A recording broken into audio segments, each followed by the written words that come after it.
అందరికీ వందనాలండి. మంచిది. ప్రభువు ఇచ్చిన ఈ చక్కని సమయాన్ని బట్టి దేవుణ్ణి స్తుతిస్తున్నాను. వాక్యం చదువుకుందాం. మత్తయి సువార్త 5వ అధ్యాయము 8వ వచనంలో ఇలాగ రాయబడి ఉంది. హృదయ శుద్ధి గలవారు ధన్యులు, వారు దేవుణ్ణి చూచెదరు అని రాయబడి ఉంది. నిజమే.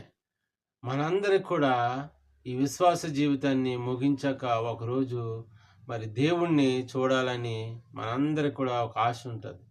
అయితే ఆశ తీరాలంటే ఈ భూమి మీద దేవుని దృష్టిలో మనం ధన్యులుగా జీవించాలి.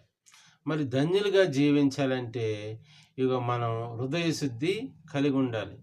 చాలామంది ఎవరు చెప్పకుండా మరి ఎన్నో రకరకాల శుభ్రాలు చేసుకుంటారు. ఒళ్ళు శుభ్రం చేసుకుంటారు, బట్టలు శుభ్రం చేసుకుంటారు, ఇల్లు శుభ్రం చేసుకుంటారు. ఇలాగా అనేక రకాలుగా శుభ్రాలు చేసుకుంటారు. కానీ దేవుడు యేసుప్రభు ఏం చెప్తున్నాడంటే హృదయ శుద్ధి గలవారు ధన్యులు.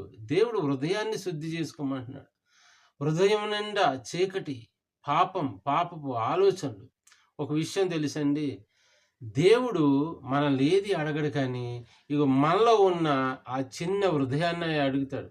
నువ్వు బంగారం ఇచ్చినా, మరి డబ్బు ఇచ్చినా, ధనం ఇచ్చినా ఆయన పెద్దగా మరి ఆనందించడు. కానీ ఈ చిన్న హృదయాన్ని దేవుడు అడుగుతున్నాడు.